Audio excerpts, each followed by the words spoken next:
Hello dear student, welcome once again on our YouTube channel. तो आज हम तीसरे डे का सीरीज लेके आए हैं। यहाँ पे भी हम 30 क्वेश्चन डिस्कस करेंगे और आप सबसे क्वेश्चन भी पूछेंगे। तो पिछले दो वीडियो में आप सभी ने बढ़िया रिस्पांस किया है, लाइक का टारगेट भी पूरा किया है। तो इस वीडियो पे भी उतना ही लाइक का टारगेट रखेंगे, 50 लाइक का। और कमेंट भी करना, मैं आपसे क्वेश्चन ढेर सारा पूछूंगा इन बिटवीन द वीडियो, तो आप क्वेश्चन भी बताते चलना, ठीक है। और एग्जाम के लिए बिल्कुल टेंशन मत लो, आप जितना क्वेश्चन मैं यहाँ पे करा रहा हूँ, जितना क्वेश्चन पूछ रहा हूँ उतना कम से कम कर लो। आपके अंदर खुद ब खुद कॉन्फिडेंस आ जाएगा इतने क्वेश्चन करने के बाद, ठीक है। तो देखो, इसका अगर आप पीडीएफ चाहते हैं कि सर इसका सॉल्व पीडीएफ कहाँ हमको मिलेगा, तो ये आप ऐप डाउनलोड कर लेना, प्ले स्टोर पे जाके बॉटनी द बर्निंग निजाया सर्च करना, या लिंक आपको डिस्क्रिप्शन में मिल जाएगा, वहाँ से डाउनलोड कर लेना, ठीक है। फ्री के टेस्ट और मटेरियल मिल जाएंगे।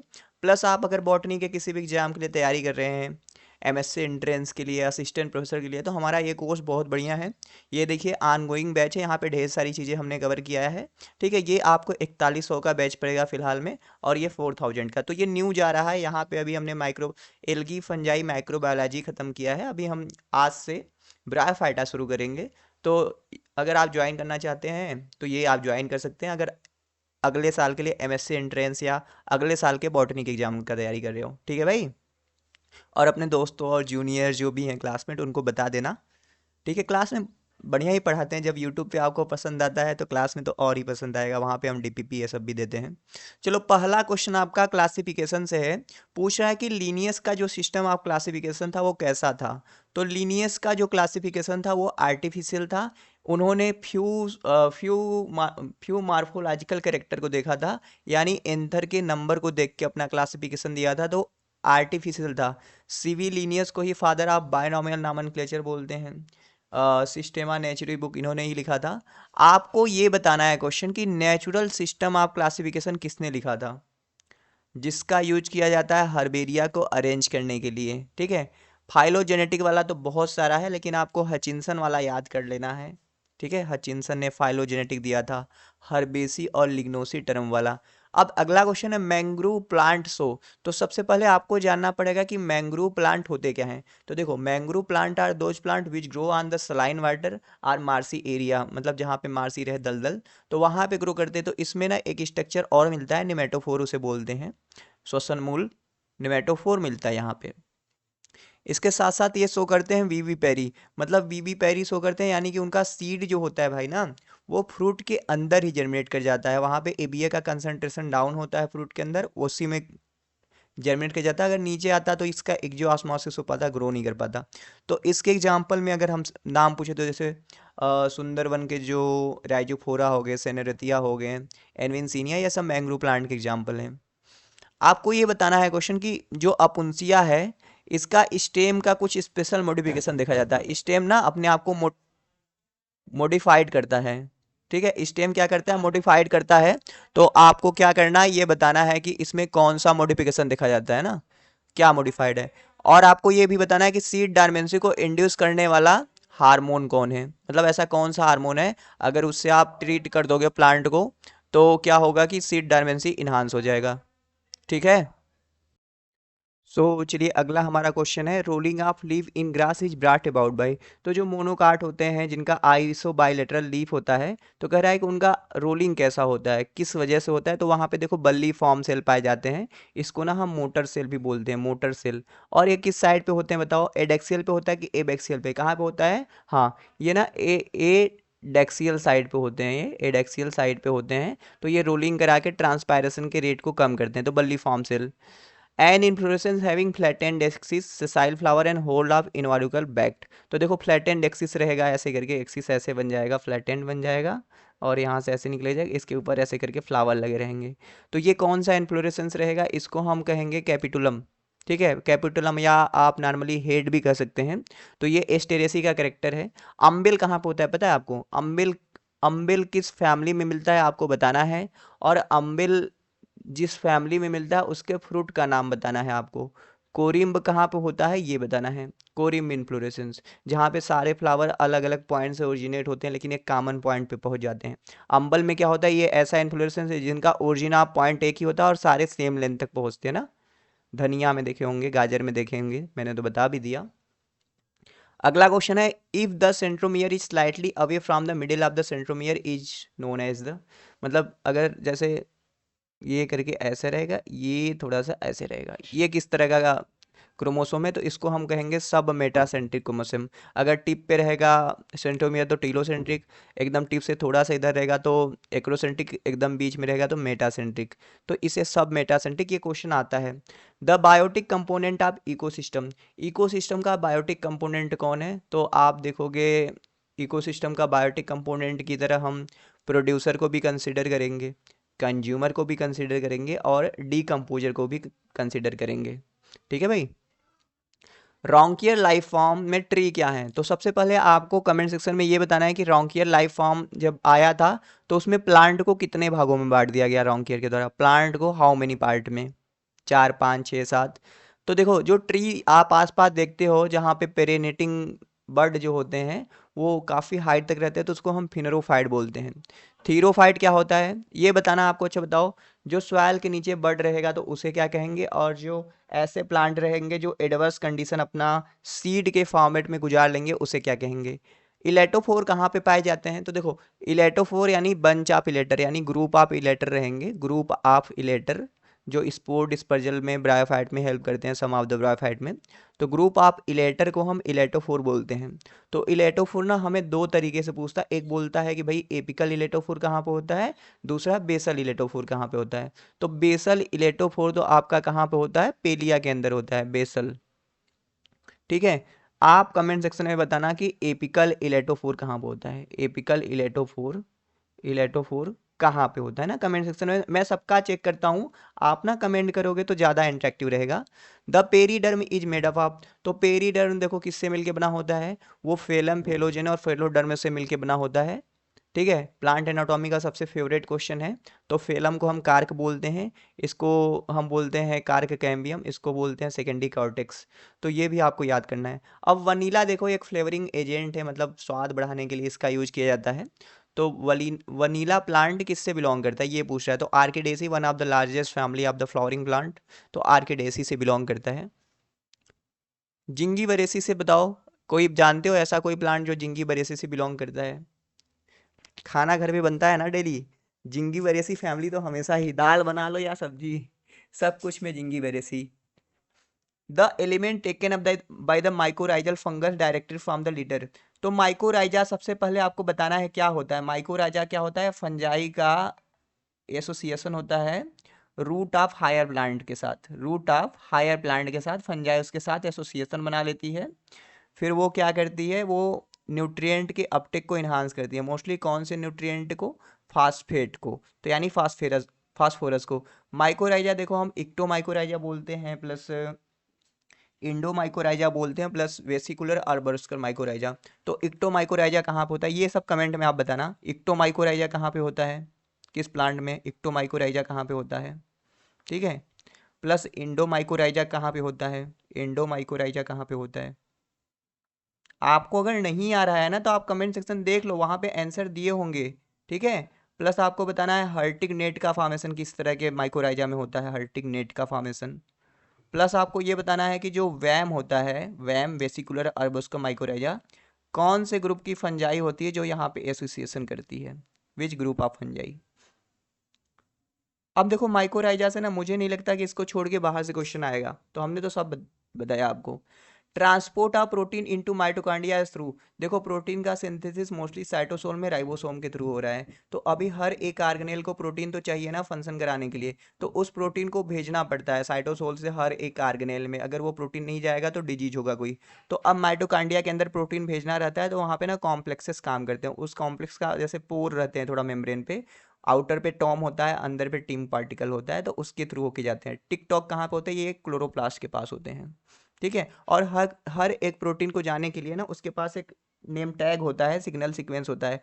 माने कि जैसे देखो आप बता सकते हो क्या, अगर किसी भी प्रोटीन के पास मैनो 6 फास्फेट है तो वो किस आर्गेनेल पे जाएगा, अगर किसी प्रोटीन के पास लाइसिन और आर्जिनिन है सिग्नल सीक्वेंस तो वो किस आर्गेनेल के पास जाएगा, अगर किसी के पास सेरीन है, थ्रियोनिन है तो वो किस आर्गेनेल के पास जाएगा, अगर किसी के पास KDEL सीक्वेंस है तो वो कहाँ पे जाएगा।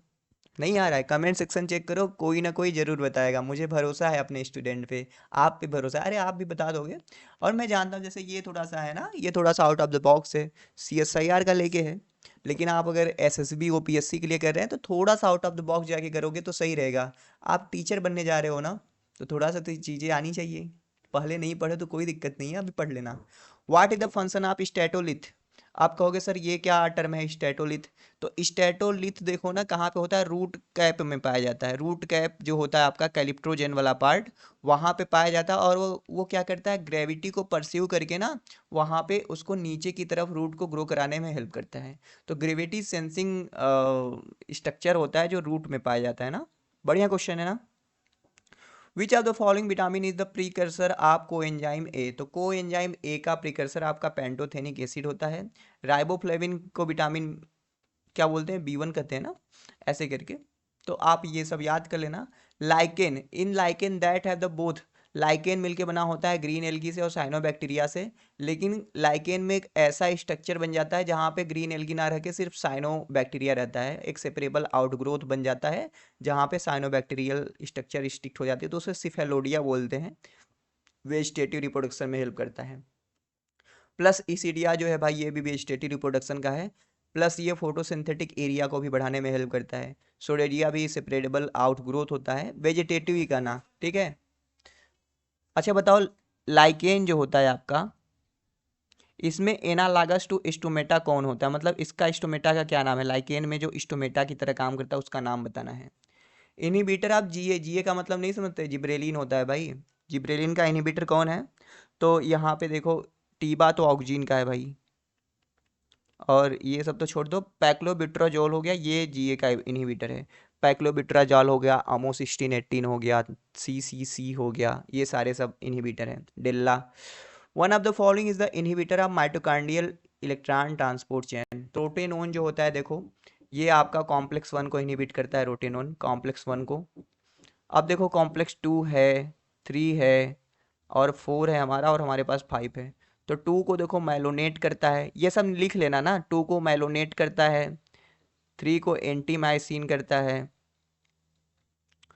और 4 को साइनाइड एजाइड करता है, साइनाइड और एजाइड, ये सब नाइट्रेट वाइट्रेट, साइनाइड सबसे ज़्यादा इंपॉर्टेंट है। 5 को आटोवर्टीन करता है, आटोवर्टीन, और ओलिगोमाइसिन आप कह सकते हैं। अब यहाँ पे इतना बता रहा हूँ, तो आपसे पूछेगा तो आपको याद रहेगा तो आप कर लोगे। The function of electron transport chain protein into the thylakoid membrane. अगर क्लोरोप्लास्ट पे इलेक्ट्रॉन ट्रांसपोर्ट चेन काम कर रहा है तो वो क्या करेगा? तो वो क्या कराएगा, पंपिंग ऑफ हाइड्रोजन कराएगा इनटू द ल्यूमन, ताकि उसको बाद में उससे एनर्जी को, ATP को निकाला जा सके। तो कीमोसिंथेटिक के बारे में भाई पीटर मिचेल ने बताया था, जिसके लिए उन्हें नोबेल प्राइज मिला था 1978 में। विच इज द इनहिबिटर, जो कि इनहिबिट करता है transfer of electron from the PS2। तो PS2 में का इनहिबिटर नाम पूछ रहा है, तो इसका नाम होता है DCMU, डाई उरान बोलते हैं। पैराक्वाट और मेथिल वियोलाजन तो दोनों एक ही है, ये PS1 में इनहिबिटर का काम करते हैं, ठीक है भाई। तो ये भी बढ़िया क्वेश्चन है। Evidence shows that some grass benefit from being graze, मतलब कुछ एविडेंस बताते हैं कि अगर पशु लोग घास को खाते हैं तो उनको फायदा होता है। तो अब घास को खा रहे हैं तो घास को फायदा हो रहा है, तो ये किस तरह की तरीके का, मतलब देखो पशु घास को खा रहे हैं, पशु का पेट भर रहा है, घास को भी फायदा है। आप कहोगे सर ग्रास को खा लिया तो ग्रास को किस तरीके से फायदा है सर? ये तो एक तरह का प्रिडेशन हुआ ना, वो तो चर रहा है ना। लेकिन यहाँ पे देखो ना, आपको ना ऐसे करके कॉन्सेप्ट वाला क्वेश्चन है। तो ग्रास को जब पशु चरता है ना, तो वो ग्रास और अच्छे तरीके से इंटर कैलोरी मेरिस्टेम का यूज करके और अच्छे तरीके से ग्रो करता है। जब अरे यार कलम करना जानते हो ना, कलम कर देते हो तो ज़्यादा तेजी से ग्रो करता है। तो एक अगर डायरेक्टली पूछता है कि ग्रेजिंग किसका एग्जाम्पल है, तो आप रिडेशन लगा देते। लेकिन यहाँ पे आपको घुमा के क्वेश्चन पूछा है, तो आप यहाँ पे म्यूचुअलिज्म लगाओगे। A specimen selected from original material, जबकि नो होलो, जब होलोटाइप डिजाइन नहीं किया गया है, तब आप बहुत सारा मटेरियल कलेक्ट करके ला रहे हो, उसमें से एक होलोटाइप बना रहे हो, तो उसको आप कहोगे लेक्टोटाइप। क्या कहोगे? लेक्टोटाइप कहोगे। आप बताओ पैराटाइप क्या होता है? पैराटाइप क्या होता है?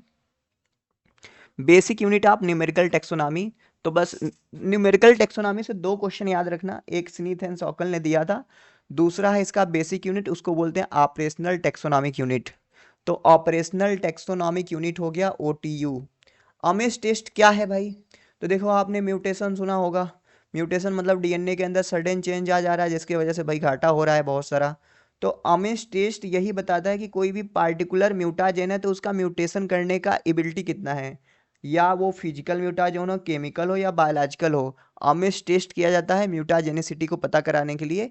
और अमेज टेस्ट के लिए एक बैक्टीरिया का यूज किया गया था, उस बैक्टीरिया का नाम था साल्मोनेला टाइफीमेरियम। ठीक है, ये भी पूछ सकता है। 1993 में नोबेल प्राइज दिया गया भाई डिस्कवरी ऑफ स्प्लिट जीन के बारे में, स्प्लाइसिंग के बारे में। अब कहोगे सर ये क्या टर्म है स्प्लाइसिंग? अरे भाई देखो, हमारा जो यूकैरियोटिक होता है ना, इसका जो जीन होता है ना, तो इसमें कोडिंग सीक्वेंस होते हैं। कोडिंग को हम एक्जान बोलते हैं ना, कोडिंग वाले को एक्जान बोलते हैं। एक्जान जो होता है हमारा कोडिंग होता है, प्लस नॉन कोडिंग जो होता है इंट्रॉन होता है, इंट्रॉन जो होता है नॉन कोडिंग होता है। तो ये देखो प्रोकैरियोटिक में तो इंट्रॉन नहीं होते हैं, वहाँ पे तो एक्जान ही होते हैं। लेकिन यूकैरियोटिक में इंट्रॉन भी होते हैं, तो इसको कट करके निकालना होता है और एक्जान को सही से जोड़ना होता है। तो यही डीएनए को कट करके नॉन कोडिंग जीन को हटाना, इसको बोलते हैं स्प्लाइसिंग। और ये शार्प और रॉबर्टिस करके थे, इनको नोबेल प्राइज दिया गया। ह्यूमन में ग्रेटेस्ट नंबर ऑफ इंट्रॉन किस किस जीन में पाया जाएगा? थोड़ा out of the box question है, लेकिन इंसान के शरीर के जो टाइटिन जीन है ना, टाइटिन करके, ये हमारा one of the largest gene है इन तीनों की तुलना में। तो यहाँ पे आप कहोगे सर हमने तो डिस्ट्रॉफिन सुना है। ठीक है, आप कहोगे सर हमने डिस्ट्रॉफिन सुना है, तो बिल्कुल सही आप सुने हो, लेकिन यहाँ पे आपको ऑप्शन के हिसाब से आंसर मारना है ना। आरएनए पॉलीमरेज कहाँ बाइंड करता है? देखो मैं क्वेश्चन पढ़ रहा हूँ ना ऐसे करके, तो आप ना जैसे बहुत होते हैं ऐसे करके ना, आप क्वेश्चन जब सॉल्व करते हो, DNA polymerase bind to a gene on the 3 prime end of a DNA template strand, repressor, promoter, एंटीन्यूटर, ऑपरेटर। ऐसे नहीं, आपको जितना जल्दी क्वेश्चन समझ आए। देखो यहाँ पे आपने देखा आरएनए पॉलीमरेज बाइंड्स टू ए, तो आरएनए पॉलीमरेज की बाइंडिंग की बात करें, ऑप्शन देखो तुरंत तो पता चल जाएगा, प्रमोटर से बाइंड करता है, और जो रिप्रेसर होता है वो ऑपरेटर से बाइंड करता है। Which of the true statement about ribosome? तो राइबोसोम के लिए ट्रू स्टेटमेंट क्या है? तो ribosome content DNA and protein, गलत बात है, आरएनए रहता है भाई। यहाँ पे क्या होता है? RNA. Ribosome are active in carbohydrate, नहीं प्रोटीन के लिए होता है। Ribosome are present in both prokaryotic and eukaryote, बिल्कुल सही बात है। 70S टाइप का राइबोसोम प्रोकैरियोटिक में है, और 70 एंड 80S राइबोसोम यूकैरियोट में। अरे भाई 70 भी पाया जाता है यूकैरियोट में, कहाँ पे पता है? क्लोरोप्लास्ट और माइटोकांड्रिया के अंदर। Ribosome are only found associate with the endoplasmic reticulum, नहीं भाई साइटोसोल के अंदर भी रहता है।